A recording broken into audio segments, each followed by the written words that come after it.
Assalamualaikum warahmatullahi wabarakatuh. Ya syabab, insyaallah hari ini Al-Faqir Muhammad Al-Fuli akan membahas sebuah topik yang sensitif ya. Topik habaib di Indonesia. Apakah di negeri kita tercinta ini Indonesia ada habaib yang palsu? Emang ada yang namanya habaib palsu? Dan bagaimana caranya menentukan ini habib asli dan ini habib palsu? Dan bagaimana harus sikap kita terhadap habib yang palsu maupun habib yang asli. Semua hal ini akan dibahas insyaAllah secara detail. Dan sebenarnya topik ini sempat viral mungkin sebulan yang lalu atau lebih. Dan ana sengaja tidak membahasnya pas viral, biar insyaAllah pas membahasnya itu harus santai, harus berdiskusi, harus menerima pendapat, menolak pendapat, bukan seperti berantem. Kalau membahasnya pas viral itu seperti berantem dan mau hanya membuktikan kebenaran pendapat sendiri. Bismillah, mari kita kaji, mari kita membahasnya dengan tenang.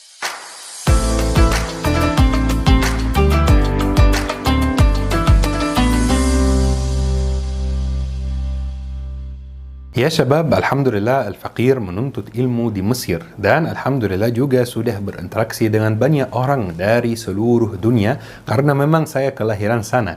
Dan ada satu hal yang sangat unik di Mesir. Saya hari ini ceritakan, teman-teman kalau ada yang ke Mesir bisa praktekkan dan coba sendiri. Dan hal ini bukan hanya di Mesir tetapi di hampir semua negara Arab. Pergi misalnya ke negara seperti Yaman dan jalan seperti biasa, di jalan kaki, kemudian pas ketemu anak kecil yang umurnya mungkin 8 tahun, 9 tahun, 10 tahun, tanya dia, "Ish aslak ya? Kamu asli mana? Kamu dari suku apa? Kamu dari keturunan apa?" Antum bakal terkejut dengan jawabannya. Anak kecil umur 8 tahun, umur 10 tahun ini hafal silsilah nasabnya. Mulai ayahnya sampai Nabi Ismail, teman-teman. Masya Allah, hafal siapa ayahnya, siapa kakeknya, siapa buyutnya, siapa kakeknya, sampai Nabi Ismail. Luar biasa, Masya Allah. Kok bisa ya teman-teman, anak kecil di negara Arab hafal semua itu? Kadang-kadang nama buyut aja kita nggak tahu, betul kan?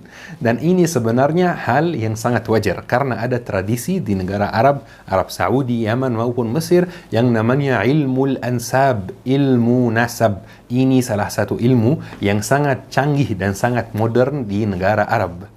Kalau misalnya Jerman ilmu fisika, Amerika ilmu ini, kalau negara Arab itu ilmu nasab, ilmu ansab. Ilmu ini di sana benar-benar ada ahlinya, ada pakarnya. Sampai di negara seperti Mesir ini ada lembaga pemerintah yang namanya Darul Wathaiq Al-Misriyah. Orang Mesir bisa pergi ke sana, warga Mesir pergi ke Darul Wathaiq Al-Misriyah itu dan bertanya, "Saya tidak tahu kakek saya yang ke-8 itu siapa." Jadi nanti Darul Wathaiq melakukan pencarian dan ketemu kakek ke-8 kamu ini fulan, datang dari negeri ini, atau memang mungkin pribumi Mesir seperti ini. Kemudian di Darul Wathaiq Al-Misriyah itu juga warga Mesir bisa dikasih silsilah nasabnya sejak 700 tahun, sejak 800 tahun dan sebelumnya juga. Dan dikasih syajaratul ailah, pohon keluarga ya, siapa ayah, siapa kakek ini punya berapa anak, punya berapa istri, punya berapa saudara, semuanya dijelaskan dan semuanya tertulis dan tersimpan di Darul Wathaiq Al-Misriyah. Dan Darul Wathaiq Al-Misriyah itu ada juga di Turki, bukan hanya di Mesir. Al-Faqir Muhammad Al-Fuli sendiri tahu kakeknya yang dari 700 tahun itu siapa, jejak hidupnya seperti apa, datang dari negara mana, istrinya siapa, anaknya siapa. Saya tahu semua informasi ini. Ini sudah hal yang sangat wajar di sana. Bahkan di Arab Saudi dan di Yaman lebih keren, lebih detail, lebih teliti lagi. Di sana ada dari tokoh masyarakat yang namanya pakar ahli nasab. Dia itu kalau misalnya ada perselisihan, dia didatangkan, kemudian ditanya, ini anak siapa, ini istri siapa, ini keponakan siapa, ini sepupu siapa. Dia tahu semuanya, kenal satu persatu. Cerita yang Al-Faqir sampaikan sekarang ini kesimpulannya bahwa ilmu nasab ini adalah ilmu yang mu'tabar, yang ada ahlinya, yang ada pakarnya, yang ada detailnya. Makanya para ulama mengatakan, man takallama fi ghairi fannihi ata bil ajaib. Barang siapa yang berbicara, yang membahas ilmu yang bukan ilmunya, bidang yang bukan bidangnya, maka dia akan memunculkan banyak keanehan. Dan itulah yang terjadi dalam masalah habaib yang sempat viral beberapa minggu dan beberapa bulan yang lalu. Banyak orang yang muncul di sosmed yang membahas soal silsilah nasab habaib. Banyak orang di antaranya juga yang saya sendiri kenal secara pribadi, kenal secara langsung, yang saya hargai dan saya hormati sebagai teman. Tetapi ini bukan bidangnya. Makanya pembahasan mereka itu sangat aneh dan sangat tidak masuk akal. Karena memang ini bukan ilmunya, ini bukan bidangnya, ilmu nasab. Sampai wallahi kadang-kadang sambil saya melihat itu, saya sedikit ketawa. Bukan karena merendahkan, tetapi karena apa yang dibahas ini benar-benar tidak masuk akal. Kalau misalnya ingin membahas ilmu nasab, ilmu ansab, ya boleh saja. Tetapi mohon maaf, pergi ke Arab ke sana, 3 bulan, 4 bulan, 1 tahun, pelajari ilmu nasab dari pakarnya, dari ahlinya, baru membahas dan baru meragukan nasab orang lain. Bukan membahas tanpa ilmu dan terlanjur dalam dosa qazf, dalam dosa caci maki. Dan ini sebuah pembukaan untuk menjawab pertanyaan, apakah habaib di Indonesia itu benar keturunan Rasulullah, benar punya silsilah nasab yang tersambung langsung ke Rasulullah atau tidak. Baik ya syabab, untuk menjawab pertanyaan ini saya juga ada satu cerita yang insyaAllah kesimpulannya bisa menjawab semua pertanyaan kita ini.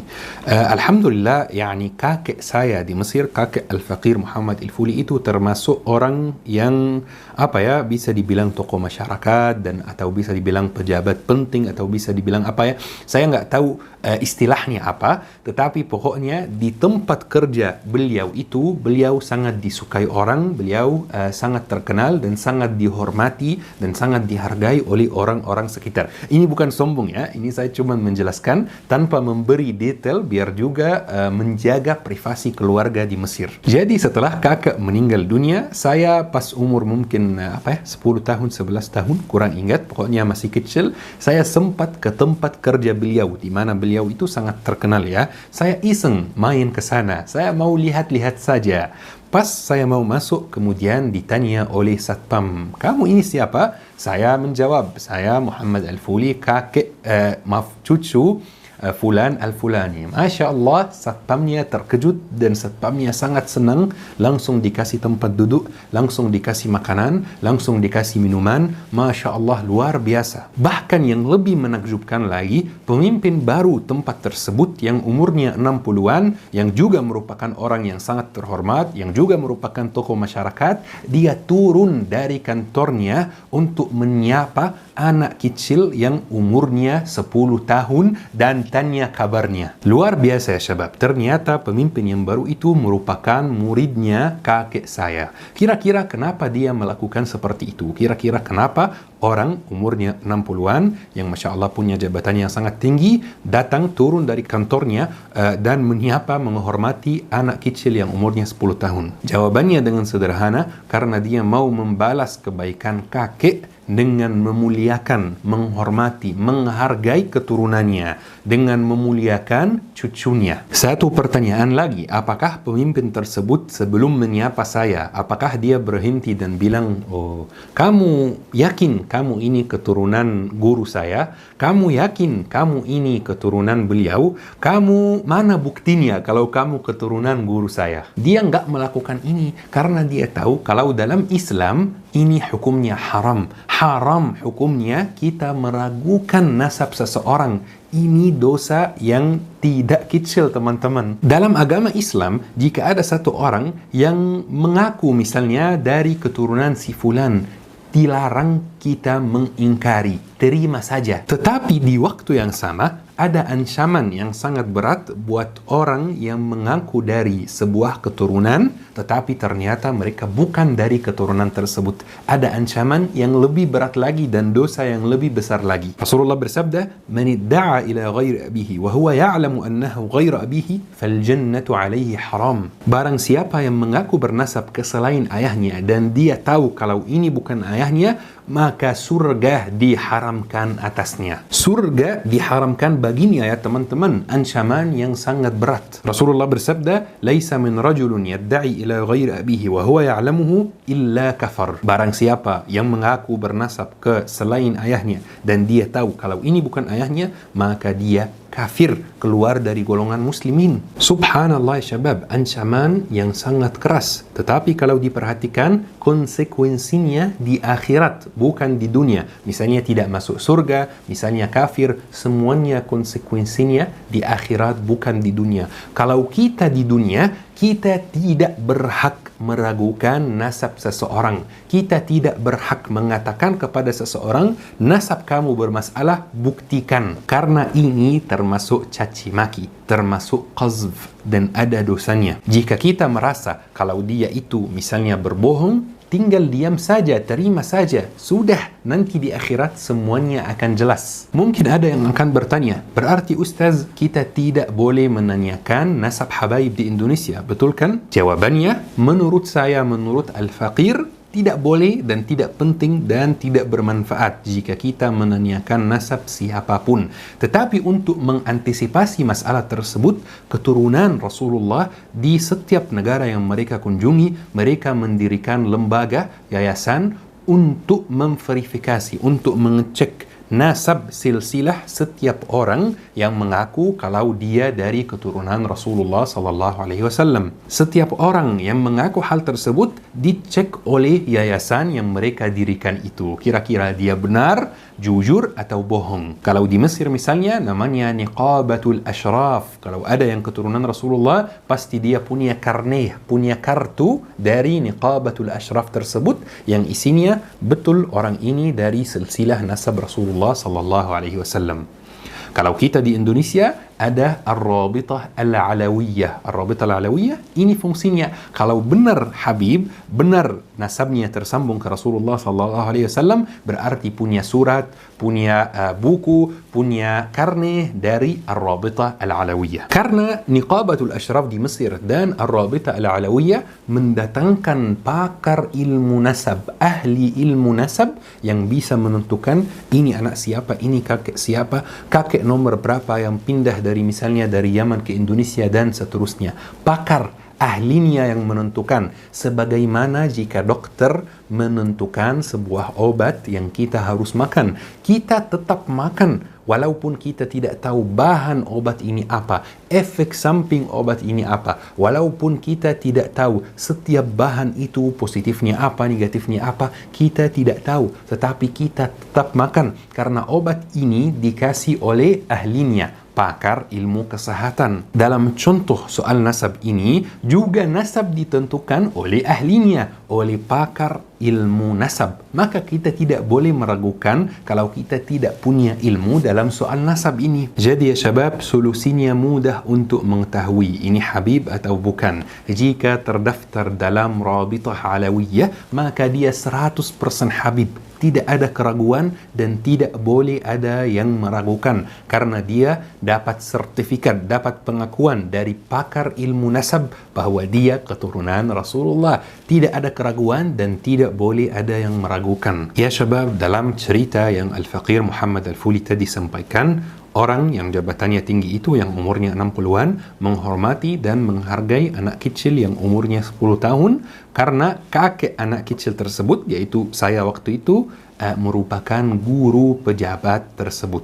Masa kita tidak menghormati cucu dan keturunan dan anak guru kita semua? Cucu orang yang membawa kita dari kegelapan menuju cahaya Islam, cucu orang yang mengajarkan kita Islam, cucu orang yang akan mencafaatkan kita di hari kiamat, cucu orang yang menyebut kita dengan ahbabi, para kekasih saya. Masa kita tidak menghormati cucunya? Masa kita meragukan nasab cucunya? Masa kita menyakiti beliau dengan omongan yang seperti ini? Masa kita menyakiti anaknya, keturunannya dan cucunya dengan meragukan nasabnya? La ilaha illallah. Ya syabab, orang itu dihormati karena 3 hal. Setiap orang di dunia itu dihormati karena 3 hal.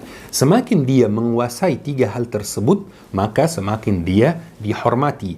Yang pertama adalah akhlaknya. Jika akhlaknya mulia, dia dihormati orang. Yang kedua adalah ilmunya. Jika dia berilmu, maka dia akan dihormati orang. Yang ketiga nasabnya. Jika dia misalnya merupakan anak teman dekat kita atau anak misalnya guru kita, maka kita akan menghormati dia. Mungkin ada yang akan bertanya, mohon maaf Ustaz, kadang-kadang saya lihat di YouTube atau di dunia nyata ada beberapa orang yang habaib yang mohon maaf akhlaknya tidak seperti kakeknya. Mohon maaf melakukan hal yang tidak boleh dilakukan. Ini bagaimana Ustaz? Ini jawabannya dengan sederhana. Masih ingat 3 hal yang saya baru sebutkan ini?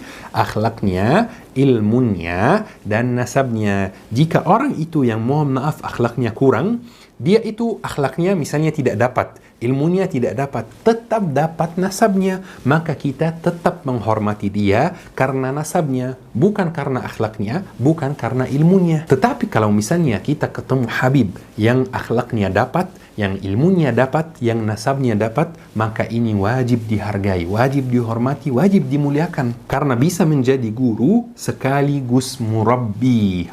Jadi kita menghormati, tetapi yang penting tanpa ghulu, tanpa berlebihan. Menghormati tanpa ghulu, menghargai tanpa ghulu. Karena penyakit kita umat Islam di zaman ini adalah ghulu, berlebihan dalam segala hal. Kalau suka, sangat suka. Kalau benci, sangat benci. Padahal Imam Ali bin Abi Thalib mengatakan, ahbib habibaka hunan ma, asa an yakuna baghidaka yawman ma, wa abghid baghidaka yawman ma, asa an yakuna habibaka yawman ma. Cintailah orang yang kau cintai seperlunya, karena bisa jadi dia menjadi musuhmu suatu hari.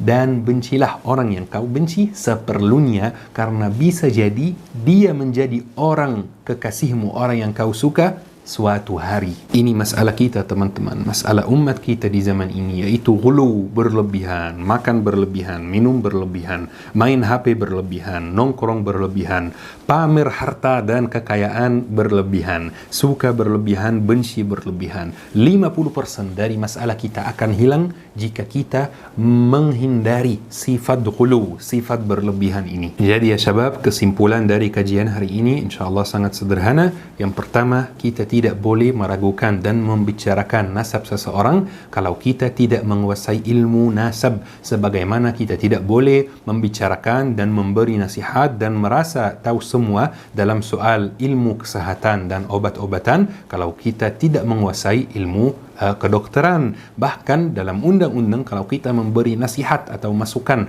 terkait kesehatan dan ternyata nasihat ini merugikan dan kita bukan ahli kesehatan, ini bisa dipidana. Setiap orang itu ada bidangnya. Ihtarimul takhassus, wajib menghormati bidang masing-masing. Yang kedua, meragukan nasab seseorang itu termasuk dosa dalam Islam. Jadi ayo kita menghindari dosa tersebut, dan termasuk dosa juga, bahkan lebih besar dosanya, untuk mengaku dari sebuah keturunan, dari sebuah keluarga, tetapi kita ternyata bukan dari keluarga tersebut. Tetapi ini konsekuensinya di akhirat nanti, di hari kiamat. Di dunia, selama kita masih di dunia, kita tidak boleh meragukan nasab siapapun. Nomor 3, semua orang itu dihormati karena 3 hal. Karena akhlaknya, karena ilmunya, karena nasabnya. Jika dia menguasai satu saja, kita hormati juga. Jika dia menguasai 2, kita lebih hormati, lebih hargai. Apalagi kalau dia menguasai 3, pasti dia orang yang kita bisa mengambil ilmunya, mengambil akhlaknya. Masya Allah. Yang keempat, awas dari ini, awas dari lidah ya syabab, karena lidah ini bisa membawa kita ke surga kalau kita banyak berzikir, kalau kita banyak bicara yang baik, kalau kita banyak baca Al-Quran, dan na'udzubillah bisa membawa kita juga ke neraka kalau kita meragukan nasab fulan, kalau kita membicarakan kejelekan dan keburukan fulan. Na'udzubillah, na'udzubillah. Semoga insyaAllah kajian hari ini bermanfaat dan mudah dipahami. Semua pertanyaan, semua kritik, semua masukan dipersilahkan. Yang penting dengan bahasa yang sopan, bahasa yang tidak menyinggung siapapun. Tidak boleh kita memberi kritikan yang mengandung misalnya caci maki, yang mengandung bahasa yang kasar, yang mengandung hal yang menyinggung orang atau kelompok. Dan komentar-komentar yang seperti ini akan dihapus oleh tim. Mohon maaf jika ada kesalahan. Subhanakallahumma bihamdik, asyhadu an la ilaha illa anta, astaghfiruka wa atubu ilaik. Syukran. Wassalamualaikum warahmatullahi wabarakatuh.